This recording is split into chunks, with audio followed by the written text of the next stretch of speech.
जो प्रभु श्री हरि की शरण में हो गए, सच्ची मांगे, परम मंगल की नींव रख गई किसी भी कामना से। यही तो हमारे हरि की उदारता है।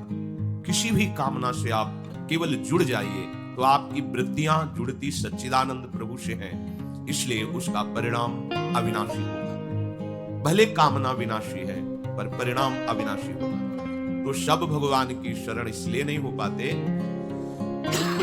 कामना के द्वारा उनका ज्ञान अपहृत हो गया है और वो भगवान को भी एक अच्छा मनुष्य भर मानते हैं। थोड़ा सा बुद्धिमान ये नहीं जान पाते कि ईश्वरों के ईश्वर हैं। भला कोई बलशाली व्यक्ति ऐसा कैसे कर सकता है? विचार कीजिए। लाखों गायें हैं ब्रजवासियों की, बाबा की कई लाख गायें, नंद बाबा की और उपनंद आदि और भी ब्रजवासियों की लाखों की, 1 लाख नहीं, लाखों की संख्या में गायें हैं और शास्त्रों की संख्या में सब सखाजन गोपगण हैं और ब्रज 84 कोश भूमि चिदानंद है। प्राकृतिक भूमि 84 कोश नापेंगे तो उतनी ही होगी और चिदानंद भूमि में एक थोड़ी सी जगह में अरबों गायें इकट्ठा हो सकती है। ये चिदानंद भूमि का प्रभाव होता है, ये बुद्धिगत नहीं है। छोटी सी जगह दिखाई दे रही लेकिन अरबों गायें उसमें आ जाएंगी और जगह कम नहीं होगी। अब सब गायें, गोपगण, सखागण जंगल में गाय चरा रहे थे। अचानक बांस के घर्षण से आग लग गई। इतना आग लगी कि चारों तरफ से वायु के प्रवाह से घिर गए। गाय, बछड़े, सखा, गोपगण सबने प्रभु को पुकारा क्योंकि सबके आश्रयदाता श्री कृष्ण है। हे कृष्ण, हम इस दावानल से भस्म हो रहे हैं, आप केवल आप ही बचा सकते हैं। बड़ी बड़ी लपटें जंगल में और वायु के प्रवाह से चारों ओर से आग दौड़ती आ रही। भगवान ने एक शब्द कहा, तुम सब अपनी आंख मूंद लो। आंख बस अपने मुंह में पी गए सारी आग, ऐसे की पूरी आग मुख में आ गई। ब्रह्मरोष मुखमाशी, जो भगवान के मुख से ब्रह्म रूप वेद प्रकट हुए, ब्रह्म भाव से युक्त ब्रह्म ऋषि प्रकट हुए, वहीं भगवान के मुख से अग्नि का भी प्रादुर्भाव है। मानो भगवान ने अग्नि के प्रादुर्भाव स्थान में स्थापित कर दिया। ऐसे किया, मुख में अग्नि आ गई। ये कोई व्यक्ति कर सकता है? भगवान अग्निदेव प्रचंड रूप दावानल के रूप में है और एक क्षण में 9 किशोर अवस्था वाले प्रभु श्री कृष्ण उस अग्नि को पी गए। देखा कि शांत एकदम, सब सखा गए। एक बार ऐसे और मुंजाटवी में आग लग गई, मूंज के वन में। सबने पुकारा, भगवान ने कहा आंख मूंद लो, घबराओ मत। दूसरे ही क्षण में सबने देखा वंशीवट की छाया में विराजमान योग माया अचिंत शक्ति संपन्न है, जो भगवान की एक शक्ति है। ऐसे अनंत शक्तियों से संपन्न भगवान। काली दह का एक बूंद पानी भी कोई पी ले तो तत्काल मर जाएगा, ऐसा विषैला जल था।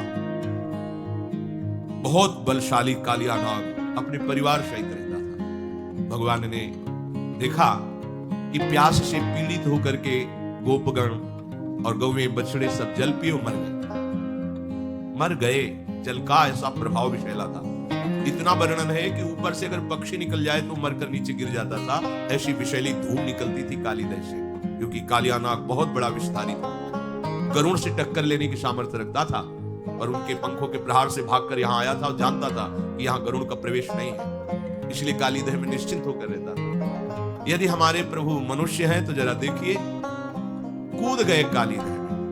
एक बूंद पानी किसी भी व्यक्ति को मार सकता, चाहे जितना बलशाली हो। और जाकर के सब इस लीला को जानते हैं, ललकारा कालिया को। कालिया ने जो ही देखा, हमारे वास स्थान पर आकर कोई ऐसे स्वतंत्र जल केली कर सकता है, हमें ललकार सकता है। नागपाश में बांध लिया। ये नागपाश ऐसा भयानक है कि प्रतिक्षण मृत्यु जनित कष्ट देते हुए उसे मार देता है, हर नस नाड़ी को चूर चूर कर देता है। पर अमित बलशाली भगवान श्री कृष्ण के शरीर में उसी को पीड़ा होने लगी। नागपाश छोड़ करके खड़ा हो गया और विचार करने लगा, आज तक तो कोई ऐसा नहीं जो मेरे नागपाश में बंद कर भी बलशाली बना रहे, लेकिन यहां तो मेरा ही नागपाश मुझे ही कष्ट देने लगा। हटने लगा उसका शरीर, जैसे ही भगवान को जकड़ने की कोशिश की। भगवान उसके फड़ों पर ऐसे हाथ रखकर छलांग मारी और ऊपर उसके सिर पर जाकर के नृत्य करने लगे। देवता गंधर्व जो संगीत विशारद जन है, सुंदर संगीत बजाने लगे। नटवर नागर उनके फणों पर नृत्य कर रहे। जो फण नहीं झुकाता रौंद देते अमित बलशाली श्री कृष्ण। अब विष की जगह खून निकलने लगा, प्राण व्याकुल हो गए। तब उसने हृदय से भगवान हरि को पुकारा, कालिया।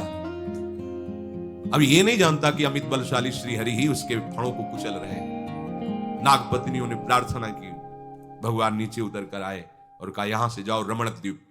अब मेरे चरण चिन्हों से युक्त हो गया है तुम्हारा शरीर, अब गरुण तुम्हें बिल्कुल विक्षेप नहीं पहुंचाएंगे, सुखपूर्वक रहो, पर ब्रज की सीमा के अंतर्गत नहीं। ये हमारे भोरे भारे ब्रजवासी जनों को किसी भी तरह का कष्ट हो, ये मुझे बर्दाश्त नहीं। परिवार सहित छोड़कर, ये मनुष्य है।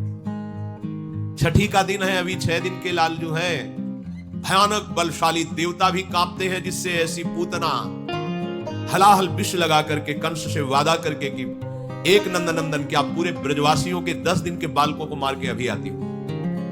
भगवान ने पहले ही विचार कर रखा था कि अगर ये अन्य जनों के पास जाएगी तो हमारे सखाओं को हानि पहुंचाएगी। सीधे आकर्षण किया, उसका विचार बदला कि पहले ब्रज के मुखिया नंद बाबा के घर से ही शुरू करते हैं। ऐसा सुंदर रूप बनाया कि लक्ष्मी भी मोहित हो जाए। यशोदा मैया रोहिणी जी ने देखा कि लगता है साक्षात सौंदर्य समुद्र लक्ष्मी जी आ रही हैं, क्योंकि हमारे घर लाल रूप पधारे हैं। बड़ी कृपा हुई, ये आशीर्वाद। कोई कुछ उसको टोका नहीं, इतना सुंदर रूप बनाया।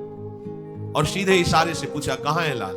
इशारा कर दिया, लालजू ने आंख मूंद ली। आज छठी का दिन है और हमें जहर पिलाने आ रही है। आंख मूंद ली कि हमारी दृष्टि पड़ने पर कोई कुभाव वाला रह जाए, ऐसा तो नहीं। इसलिए दृष्टि को रोक लिया कि तू अपने भाव पूर्ण कर ले। आइए, प्रभु को गोद में उठाया और अपने भयानक हलाहल विष लगे हुए स्तनों को प्रभु के मुख में दे दिया। करुणा समुद्र है प्रभु, देखो आई है मारने। प्रभु के छोटे छोटे श्री चरण उसके वक्षा स्थल पे हैं, कर कमल से उसका वक्षोज पकड़े हुए हैं और मुख से दुग्ध पान कर रहे हैं। थोड़ी ही देर में आवेश में आए प्रभु और दुग्ध के साथ प्राण पीने लगे। अब तो वो सुंदर रूप छोड़कर भयानक रूप धारण करके चीखती, अरे छोड़ दे, भागी। 6 कोस के वृक्षों को तोड़ती हुई भयानक पूतना मृत्यु को प्राप्त हुई। भगवान ने उसकी जीवात्मा को अपने धाम में